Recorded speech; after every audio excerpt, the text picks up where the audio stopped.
going to record this to the cloud and all right, let's dive in. So let me get this minimized again. Perfect. What we have here on my screen, what I have is the ClickBid admin. And specifically what we're talking about today is the EventStream service, and that includes live auction items that you can bid on in real time with an auctioneer or an MC, and then the broadcasting of video, whether it's pre-recorded video. Let me admit one more person.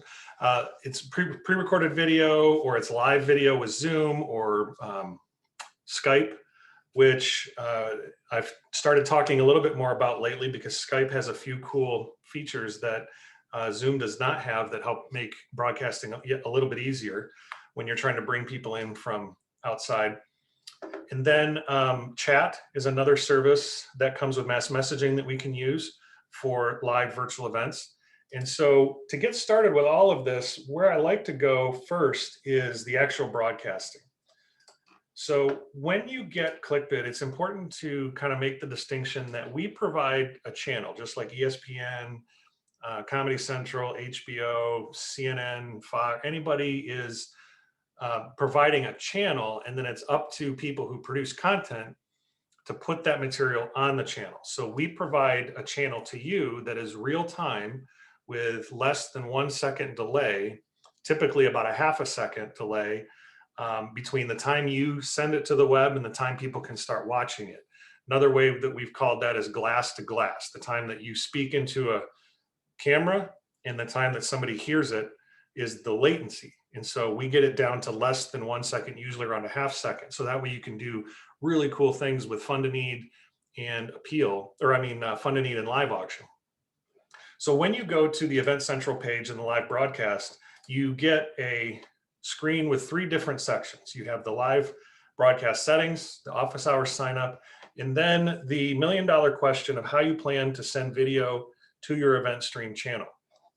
So what we've done is we've actually kind of predetermined what we think you should use right away, and that is to use OBS software to send any of your video material to your ClickBid event.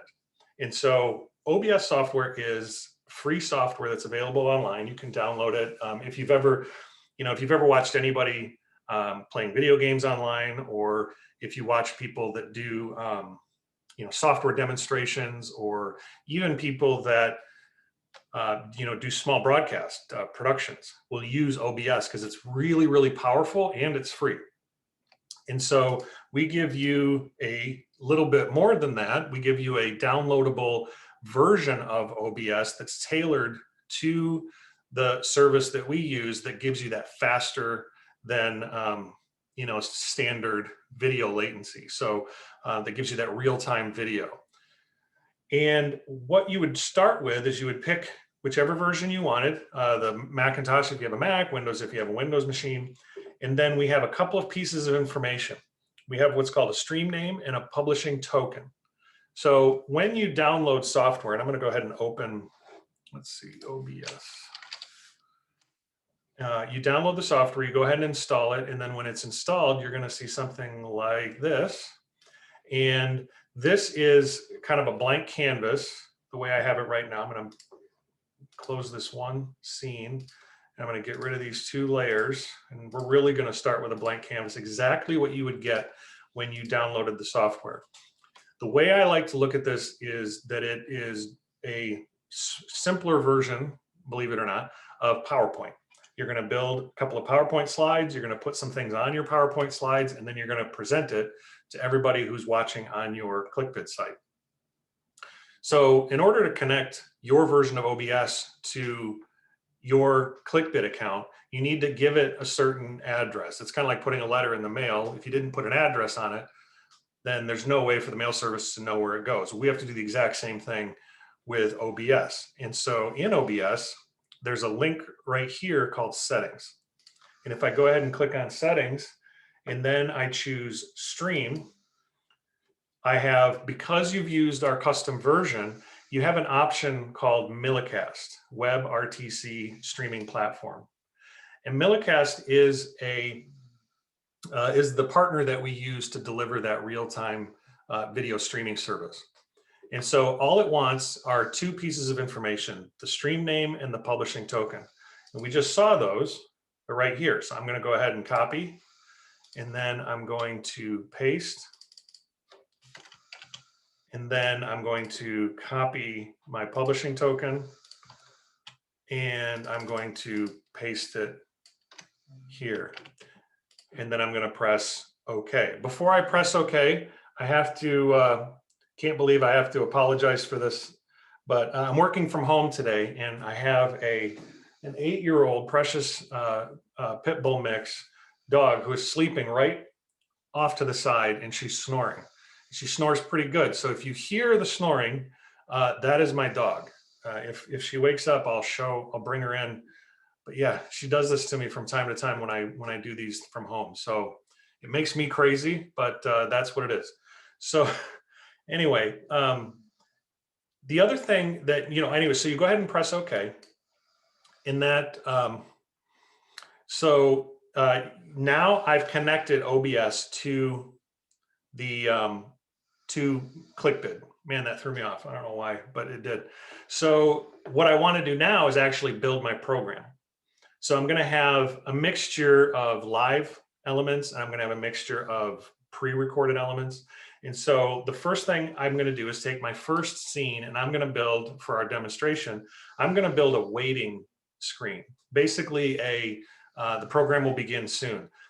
I always recommend, whenever you're broadcasting, to have that pre-roll before, let's say our event starts on Saturday night at 8 p.m.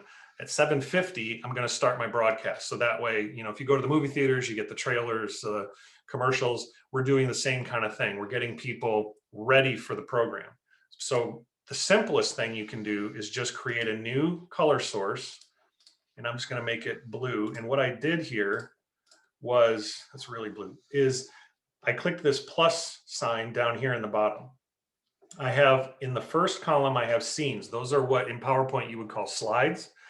And then inside of each individual scene or slide, you're going to have different elements that you can stack on top of each other.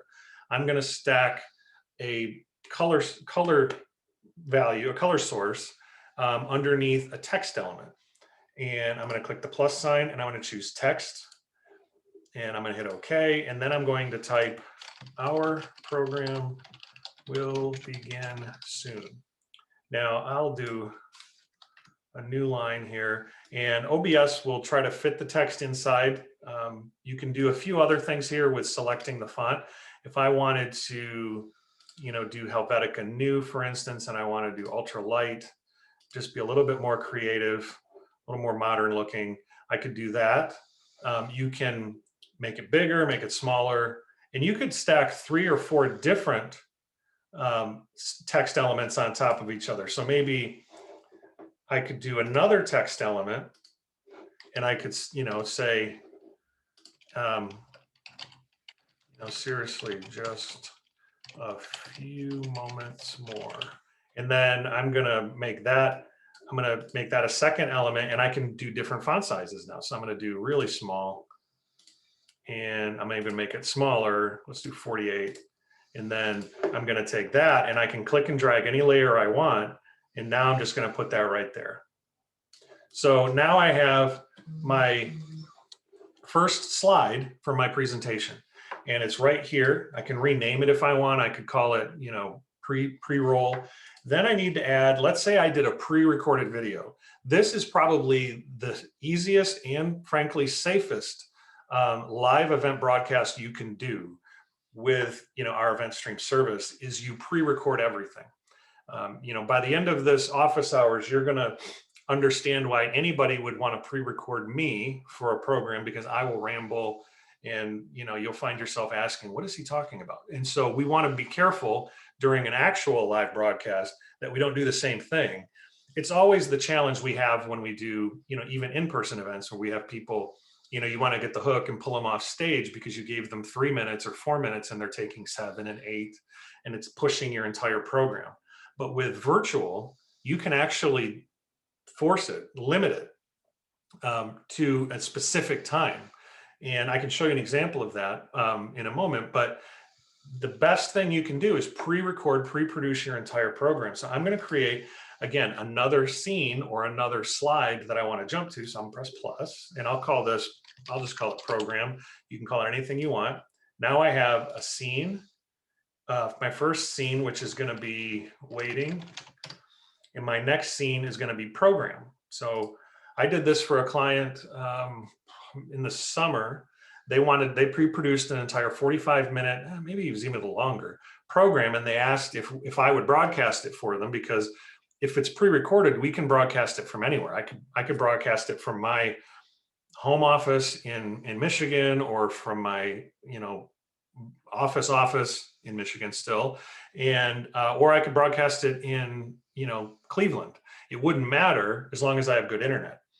So what I'm going to do in this case, though, is I'm going to choose a media source. So I've gone ahead and had a video produced. I've downloaded it to my computer. That's very important. We don't want to have to play this video off the internet, because that's another internet transit that we'd have to do. That's risky. You want to have that file sitting preferably on your hard drive. So it's sitting on your internal hard drive, ready to play, not off of a USB stick, not off of a network drive, not off of iCloud, directly from your hard drive. It's the fastest delivery possible. Then I'm going to choose browse, and I'm going to go to my desktop. I'm going to go to EventStream, and then I'm going to locate final output. That seems okay. Well, yeah, we'll go with that. So I'll do this one, and it can be any video file you want. Now it automatically drops it right into the center of your screen. And these little boxes that it puts around it, it puts a red box and then little boxes. Those are draggable. I can make it smaller, I can make it bigger, and so on. So this is my program. This is actually a promo video I did, I don't know, 6 months or so ago. And I can play this. I can come back to my program, and then when I'm ready to play the program, I make one click during the event. That's it. I mean, really, it doesn't get any easier than that. So how does all this come together?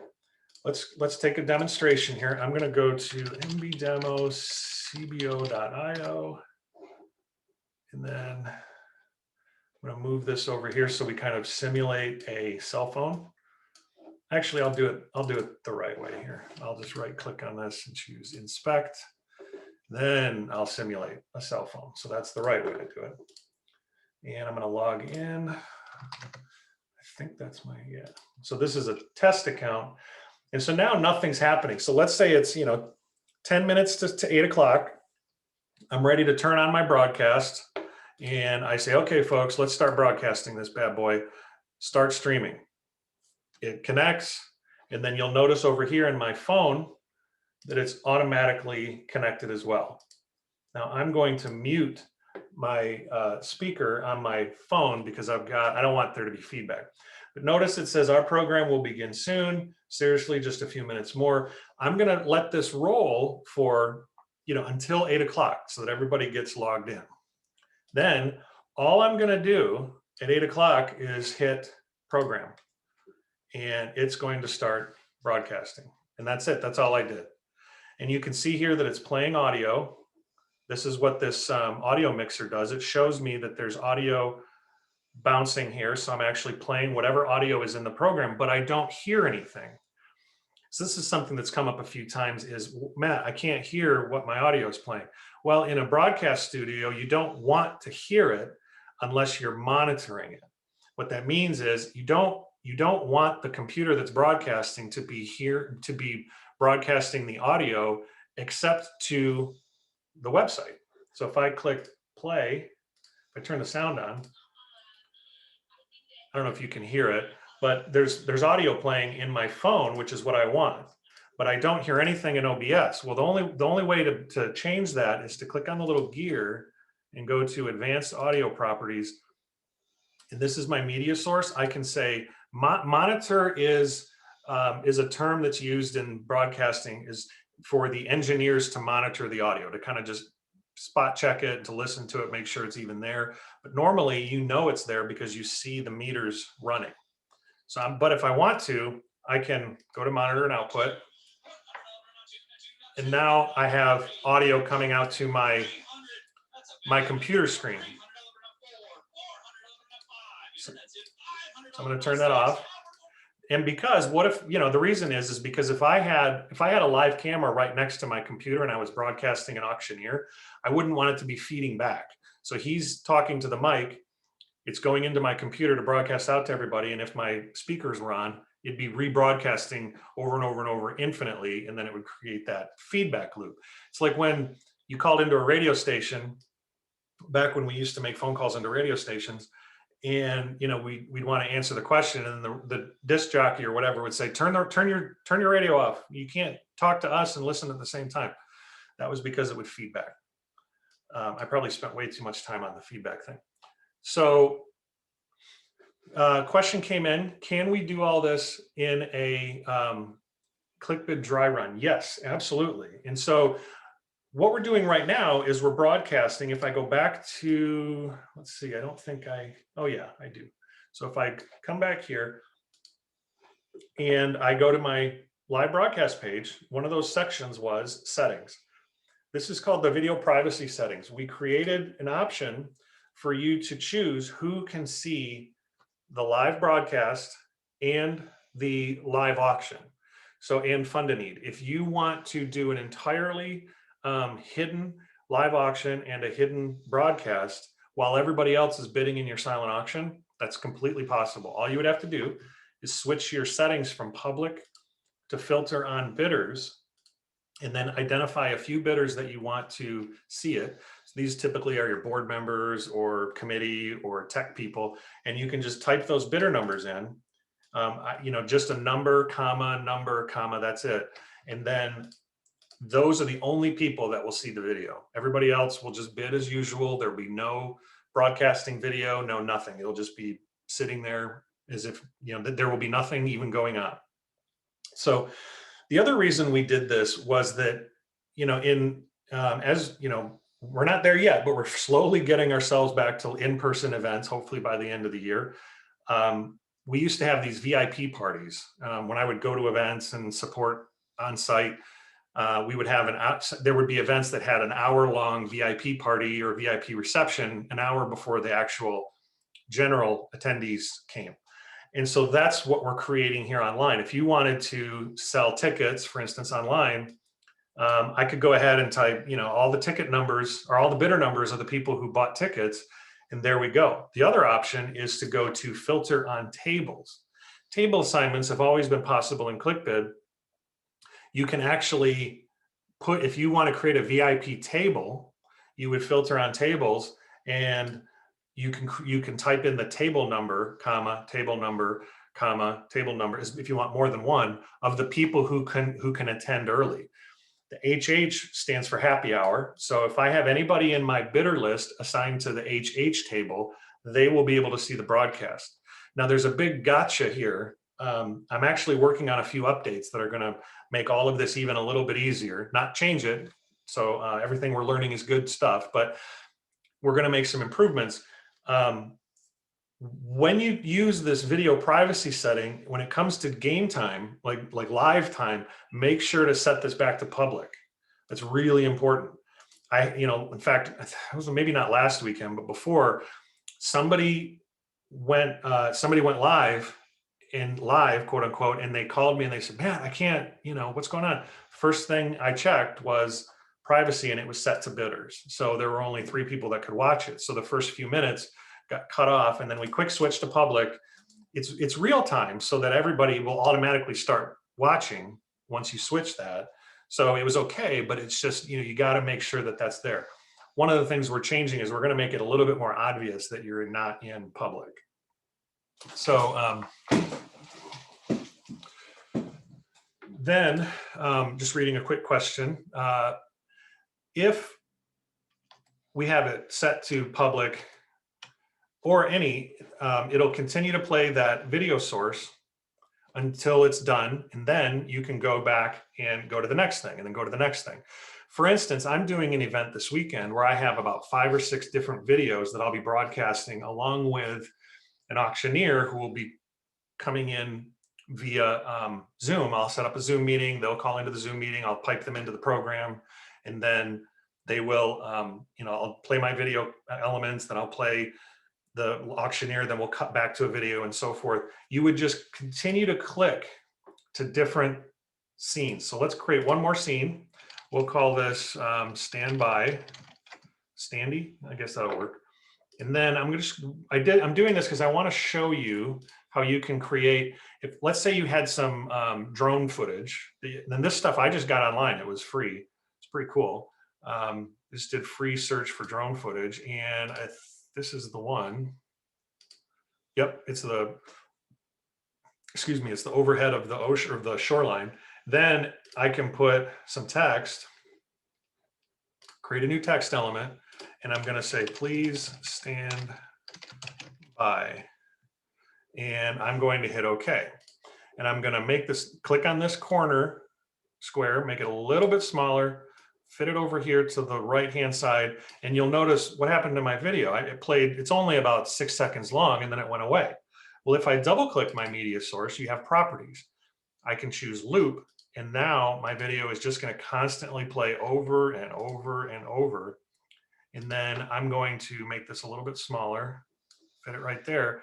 Now I have I have crisis mode. What happens if I've got somebody on Zoom and they're not here yet, they never checked in? Oh, what am I going to do? I can always go to standby. I'm going to click on standby, and I'm actually going to spell it right. I'll do one word.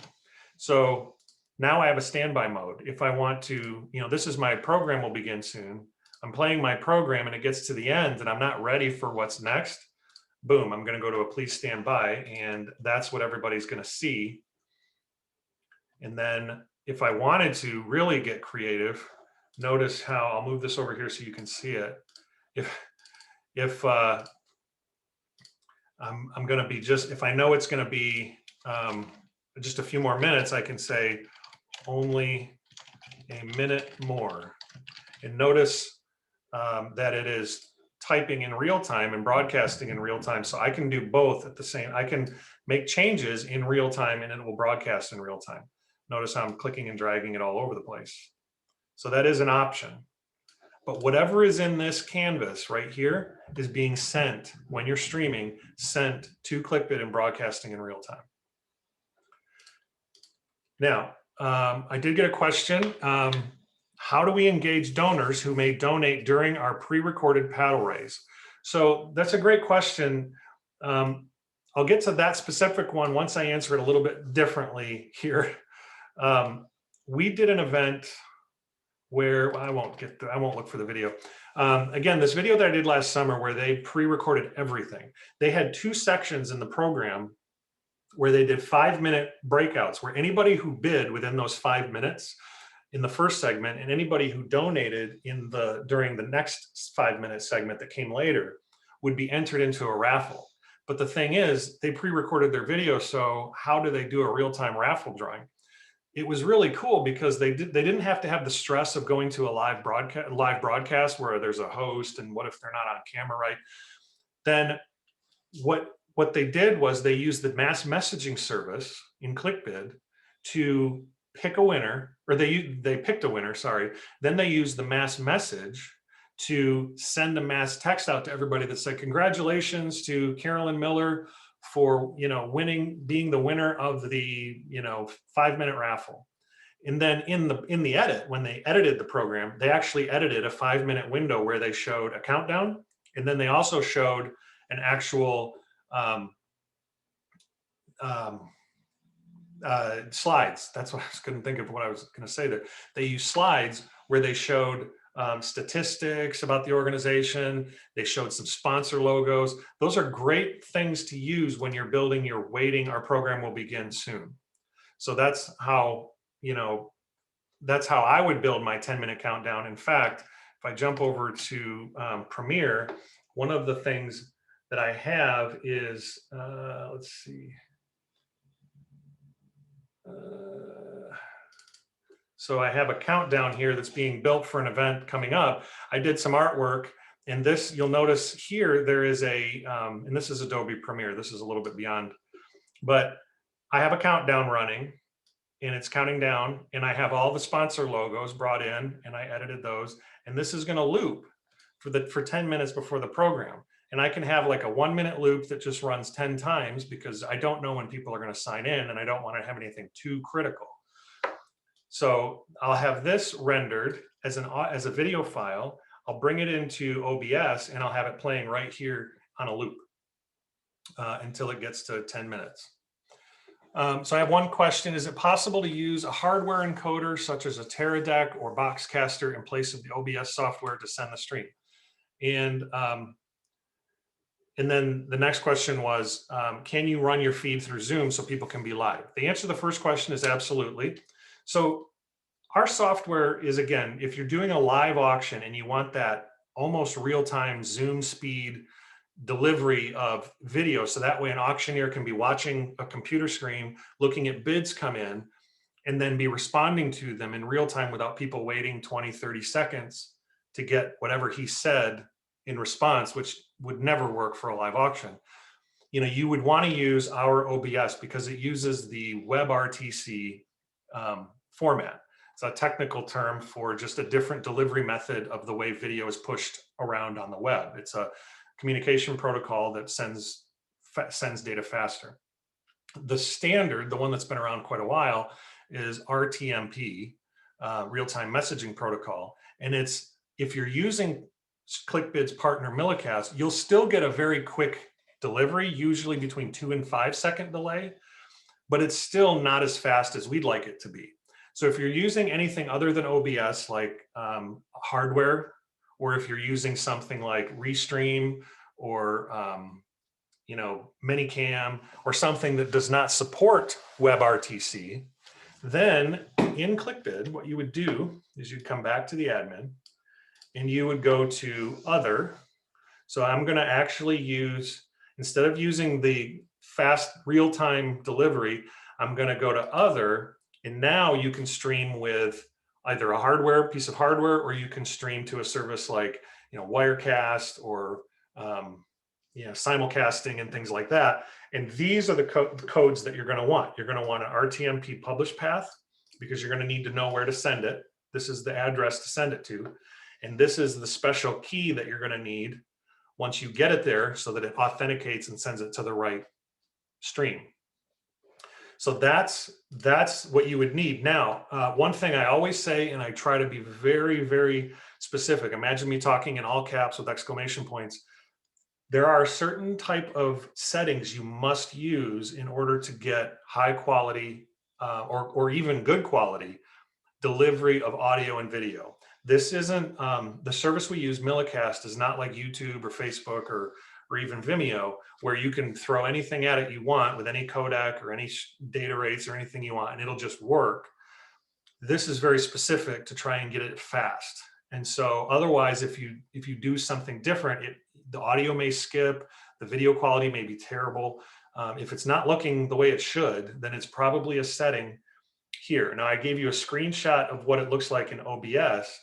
Basically, you want to use these settings in whatever service you're using to ensure that it works properly. And these are not recommended, these are required.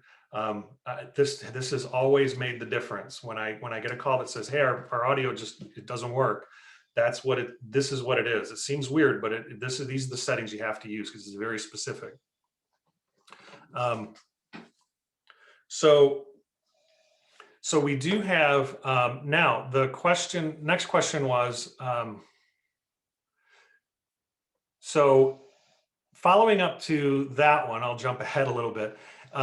It is okay to use the publicly available OBS. You're just going to have to use the RTMP path and everything, because the reason we have a custom version is to support WebRTC. The hope is that these two software versions of OBS will come together and become part of the main branch, but we're still waiting on, you know, OBS to do that. You just have to use these settings if you do it. So I would always recommend downloading the specific one to get that real-time delivery. But if you already have and are comfortable with the publicly available, open broadcasting software, go ahead and do that and use these settings, especially if you're not requiring something to be, so low latency that it's like right on the spot. Now, there was a Zoom question, 2 Zoom questions. So the first one was, can you run your feed through Zoom so people can be live? And it says, the next one was, Zoom released a new version yesterday. And now I can share plus play a video directly into the Zoom meeting. That's really cool. I did not know that. So if I had a pre-recorded video, could I just use Zoom with ClickBid? Yes, actually you could, because Zoom allows you to, if I go to Zoom meeting, this is how you would do it. This is one of your options. You would need a Zoom Pro account, and this download a PDF. It looks funny because my screen is super wide, but you would download this PDF and it will walk you through how to turn on broadcasting in Zoom. Zoom allows you to send any meeting that you have. Like I could send this meeting, I could broadcast it to ClickBid. Into my event stream, and it is really fast. Even though you're using your RTMP, it's still really fast because Zoom is using the same settings that we're recommending that you're using for you to use. And then inside your Zoom account, you would go to, and I'll show you my Zoom account. This is really good information. I appreciate you telling me that, because I didn't know Zoom did that. If I go to in my Zoom account and I go to settings, and then I go to other, it's been a while since I've done this, and then come down, wait a minute. Oh, in meeting advanced. And then I come down here to keep scrolling, keep scrolling, keep scrolling, allow live streaming of meetings. If I turn that on, I can choose YouTube, Workplace by Facebook, and then custom live streaming service. I want to turn that on. When you do that, the next time you run a meeting in Zoom, in your control panel, and I can't show you because Zoom doesn't show itself in a Zoom meeting, if you've ever noticed that. It'll give you that bottom bar in Zoom, and you have a more button, and then you can turn on live on custom live streaming service. Hopefully they changed that, because it's really awkward to say. But when you choose that, it takes you to a login page where it says, okay, just like I said earlier, where you have to tell the service where to send your data, just like you have to tell the post office where to send your letter. This is the same deal. It wants to know what the streaming URL is. Let's see if I can zoom that in. Here we go.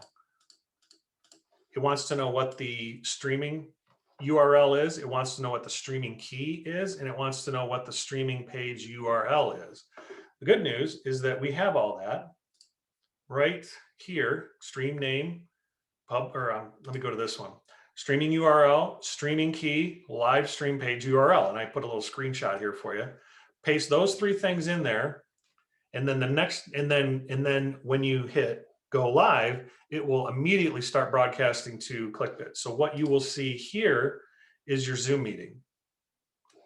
And if I click more, so yeah, so I said live on my Zoom meeting that we have right now, I said the same thing. I said, live on live streaming service, and it's going to try to send it. Now let's go back to ClickBid in my phone, and you'll see here, I'm broadcasting my Zoom meeting. So now everything that's happening in Zoom is now happening in my ClickBid account. So people who are bidding, all of that, and then what I can do is I can make people hosts, I can do all of that stuff. Now it does put a Zoom tag on the bottom right corner. No way around that, unfortunately, but really this is the easiest way to broadcast. Turn on a Zoom meeting, set those settings, and boom, you're golden, and you can broadcast anything you want. So that is very cool. Now, if you have more than one video that you want to share, it can get a little clumsy, but if you have just one video, this is a really good solution. I am going to turn off stop live stream, and it should send me back to, I'm going to restart OBS. So that way it's streaming my OBS meeting. So that should take me back. It'll pop right back up here in just a second. So I have another question here. If we're using the OBS recommended software, whoops, I'm going to pause my, or I'm going to mute my audio. What export settings for our video file will give us the best results? This is a great question. So in Premiere, when I'm spitting out my, so my program that I've set up for Saturday, I'm going to send it to Media Encoder, and it's going to be sent to Media Encoder as if I were putting it on YouTube at 1080p HD. So the nice thing about doing it that way is it's a pre-configured optimized setting, and you don't have to use, pick your data rates, you don't have to do any of that stuff, and it works really well. It keeps the video file down in size, and you don't have to worry about things like B-frames and keyframes and all that stuff. But what I have had people do, and we've run into problems with it, is somebody will shoot a cell phone video, send it to the person who's broadcasting, and or they've done their own edit and they've rendered it out as some uncompressed video file, and it's 4 gigabytes and it's a 30-second clip, it's going to have a hard time sending that data to ClickBid. Now, OBS is going to send, no matter what file size it is, it's going to send OBS the same data rate. It's going to send ClickBid the same data rate, the same resolution, the same everything. It's just that your computer might have a hard time playing it in real time. And that's what you want to be careful of. Always, always, always do your program in a dry run first to make sure that your computer isn't having any problems. You can then go to your OBS stats, and it's going to tell you. So for instance, right now I'm live. I have 66 frames skipped due to rendering lag, but that's totally fine. I mean, less than it's 0.1%. Skipped frames due to encoding lag. You want to be careful. You want to watch this, because if your computer can't handle the file, it's going to be showing you this this stat, and then you're going to be able to look at CPU usage, how much memory you've got being used, and so on. And it'll tell you how many dropped frames if your network is bad. These are really good stats. When somebody asks for support from me about how to fix the video not playing right, one of the things I ask for is this data, a screenshot of this, so that way I can see, is it a network issue? Is it a file size issue that the file you're trying to send is too big and the computer can't process it fast enough? Is the CPU getting overclocked? Any of those things can give you some information. Really, if your computer is within the last year or two, it should be more than adequate to handle this, whatever you're giving it. If it's not working, then there's probably something with your video files that's a little bit too big, and we can help you through it. So if you would just send me an email, we can talk through it and make sure it's good to go. So that is that. Now what I want to do is minimize this, and then I want to talk about the live broadcast, the live auction broadcasting. So now let's say I want to set up a couple of live auction items, and I want to do a live auction, and I want to bring somebody from Zoom into OBS and broadcast them out to the world, which is one of the things that we do. We have a service. It's a full production services bundle. We'll do, like you saw, I had Premiere open. We do editing. We send out cell phone cameras, just really to get the quality, just to get some interviews, put it together, edit it together, put together a show flow, all that stuff. And so in order for us to broadcast here for an event that is happening in DC, what I have to do is use Zoom. So we bring people in via Zoom, and then we broadcast them out as another scene or another source in OBS. But in order to do a live auction, you would need to create a couple of auction packages. So I'm going to add an item, and I'm going to call it live broadcast item. And then I'm going to make it active. I'm going to close it tonight. Let's say it's, well, I'll close it Saturday, and I'm just going to close it at 11:55 p.m. on Saturday. And then I'm going to set it to an item type of live. And then we have this new feature. If you're using EventStream, you can allow live bids and you can say yes. This is what allows you to receive bids in real time with the help of an auctioneer and somebody who's running the EventStream in Butler. I'll show you all that in just a moment. What I usually start with is the value. If I know that this is worth $5,000, I'm going to set the starting bid right around 50%.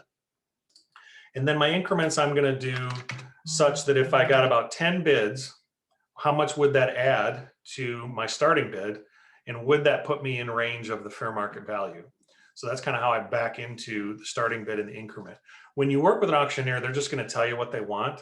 But 9 times out of 10, you're setting this up before you've talked to the auctioneer. I always recommend get it close, because if you go live and you were to leave this at starting bid of $1, that would be weird, because then you start getting bids of $1 and then you'd have to quick change it on the fly. Better to be in range than, not. So I usually do this. The live auctioneer can come back later and change it if they want. You can put pictures in and you can do descriptions and exceptions just like normal. And now I have my live auction item. You can see here it is live broadcast item. It's a live item type, my starting bid, my raise value, fair market. And you'll notice this tag here called EventStream. Unlike a regular live item that we've had for many years, the EventStream item is the one that you can start and stop at your leisure or on demand when the auctioneer gets to that item. We know the live auction is going to go from 840 to 850. We just don't know when he or she is going to get to this specific item. So we've got to turn it on and turn it off on the fly. So if I wanted to find my items out of the 24 that I have in my account, if I wanted to find those EventStream items, I would just search for that tag. I would type in the tag and I'd type event, and then it would give me those items. So I have six items. They're live, and then they say EventStream. So now it's 8:30. We're getting ready for the live. Normally, an auctioneer has a couple of spotters. They stand in the room, they look for people that are bidding, and then they raise their hand and they call out to the auctioneer that there's somebody that's bidding over here or over there. One of those people is going to be tasked with running the Butler, and they're going to do what I call virtual spotting.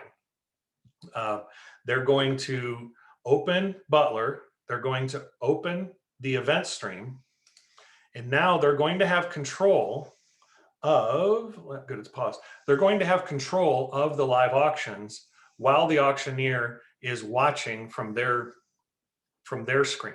So the auctioneer has Zoom open, they've got the Zoom meeting, they're talking to their camera, they've got a monitor up here that's showing the confidence display, which basically tells them all the bids that are happening in real time, so that that auctioneer can stay focused just like they were in the room, and somebody else is handling, okay, start the bidding at 2,500, now sold, that kind of thing. Somebody else is doing that work.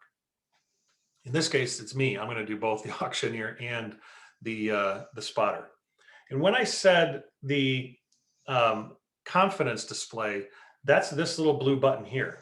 If I click on this as the auctioneer, I'm going to see a blank screen until the spotter chooses something that we're bidding on. Right now, the spotter has the fund a need open. And so anybody who gives, if I'm here and I click donate and fund a cause, I give $2,500. Thank you for your generosity. Well, you're welcome. And if I'm the auctioneer, I just gave $2,500 at 4:46 p.m. And now the auctioneer says, hey, thank you, Jody, $2,500. That's amazing, folks. We were $2,500 closer to our goal. The auctioneer doesn't click or do anything. They just watch the screen for those things to happen in real time. Well, now let's say the auctioneer says, all right, folks, we've got to get my screens going here. Now the auctioneer says, okay, our first item up for bid is the live broadcast item. So the spotter's running this. This is the live program that's running. So normally they would see the auctioneer right here. And the auctioneer says, okay, folks, the first item up for bid is live broadcast item. You do not want to miss out on this. We're going to start the bidding at 2,500. This thing is worth 10 times that. We can't tell you how awesome it is. It's going to be amazing. It's for 4 people to go to Tahiti, blah, blah, blah, and give some details. While they're giving the details at home, I get the bid live button. I press the bid live button. The auctioneer told me to click on it. Okay, folks, now see that bid live button? Go ahead and click on that. It's going to bring up the live broadcast item, but it's not accepting bids. Well, that's because the auctioneer is going on and on about how cool it is. He doesn't want bids coming in yet. And he says, all right, folks, we're going to start the bidding at 20. Who will give me 2,500? And then the spotter, virtual spotter, will go ahead and press start. And now everybody at home gets a bid button. One blue button, that's it. And keep it painfully simple. I want to bid on this, I bid on it. And I give 2,500, I'm winning, yes. So now the auctioneer and the spotter both see $2,500 coming in. It's all in real time. Now again, notice the spotter has their screen, the auctioneer has this screen at home, and they, again, didn't have to click anything. They're just watching. Jody just came in, perfect. $2,500. All right, folks, now do I see $3,000, $3,000? The auctioneer could be in Cleveland and the spotter could be in Los Angeles. That's how we designed it, so that, we wanted to make this as versatile as possible. So if you've got a really good spotter and they're not here, they don't have to be, as long as they can get online. So when the auctioneer says, all right, folks, 2,500 going once, 2,500 going twice, and sold to Jody for 2,500 bucks, the spotter clicks sell, bingo, item has been sold, boom. And now I won the item. So fantastic. Auctioneer says, all right, we're going to bid on next. We're going to bid on the live item in January. This item's going to start the bid at $2,500. This is going to be, actually, I'm going to start the bid. The auctioneer says, no, let's start the bid at $3,000. Let's start the bids. All right, $3,000. $3,000, folks, is the starting bid on this item. Now, again, at home, everybody saw this item change automatically. They didn't have to click anything. They didn't have to do anything. They're basically being guided through the live auction, just like they were in person at the event. In fact, when we get back to in-person events, if an auctioneer wants to do a live auction in person and the auctioneer wants to run, or the organization wants to let people bid from home, simple. If I'm spotting in the room, this is where you would have to be in the room. So I'm running this virtual spotter. If I see somebody bid in the room, I just go ahead and click submit. Well, actually, I need this item to be available for bidding. So the auctioneer says, all right, who will give me 3,000? If somebody raises a paddle in the room over here, I can just press submit. And I just took a floor bid, is what we call it, a floor bid that happened in room. And now I have a logged $3,000 bid. And at home, everybody has the logged $3,000. So next is 35. I bid 3,500. And then I'm the virtual spotter. So I put my hand in the air and the auctioneer says, oh, we got an internet bid, $3,500, folks. Next bid, $4,000. Then that person puts their hand back up. All right, we got 4,000 here in the room. The virtual spotter clicks placeholder. And now you can see we're bidding from in person and we're bidding from home. It's how we're bringing it all together. When the auction item sells, I can go ahead and click on this little person icon and I can change the winning bidder to whoever I want, as long as they're a valid bidder number. And now that person's going to pay for it. All right, so we got 9 minutes and I want to talk about how I'm able to even bring somebody in from Zoom. But I did get one more question. My client wants to use StreamYard to flow the video out because it can run live ticker tape messages rather than stick with ClickBid. If you want real-time messaging, this actually came up earlier. I didn't show it, unfortunately. It was under bidders, under chat bidders. If I want chat to be turned on, I can go ahead and turn on chat. And then during the program, I can have live chat. So I'm going to be Bubba. And now I can go ahead and I can chat. Hi, I had a question. And so this is my demo app. So I've really, done a bunch of custom work to it. But the fonts are bigger on the production one. But you can see Bubba had a question. And then in the, I'm going to do moderator. And now I'm the virtual event person. I see Bubba had a question. And I can say, yes, that's correct. I can answer the question. So if they wanted to know if there was a blackout date, boom, yes. So I can chat back and forth, and this can be going on while it's, you know, going back and forth. So I probably shouldn't have my console open while I'm doing all this. But anyway, let me refresh. And so I open up chat. Let me open it up on a full screen. So the nice thing is I can be bidding live and watching the program and chatting all at the same time and getting answers to my questions. So that's how you can communicate with a pre-recorded video. You can get chats in real time, and I recommend that. Put a phone number on your video so people can call in during the program, and tell people to chat, and have one of your staff moderate the chat so that they can answer questions and keep that updated. But with StreamYard, one thing you can do, I'm not sure how StreamYard works. I know you can do ticker tape. I don't know what StreamYard's delay is, so I can't speak to that. But one thing that OBS offers, is the ability to take a page. So let's say I've got my appeal running, and let's go to items, manage items, and I want that cause item. So I'm going to type in cause. I'm going to get rid of my event stream tag. Here we go, fund to cause. And then I'm going to go to display settings. And this is my public display link. If I click on this, if I right click, copy link address, see how it displays my people that have given, it puts how much money I've raised, it has a thermometer. I can take that link, and then in OBS, I can create a new appeal screen, and then I can do plus, and I can do browser, and then I can paste and I can crash. Whoops, my OBS crashed. So that's always fun during an office hours. I'm doing too many things at once. I've got my Zoom on my screen and everything, but you can add a browser page to your program, and it can play all, you can cut back and forth to it. The other thing that you can do in ClickBid, if you go to our website in virtual event resources, I did a demo on how to actually float text.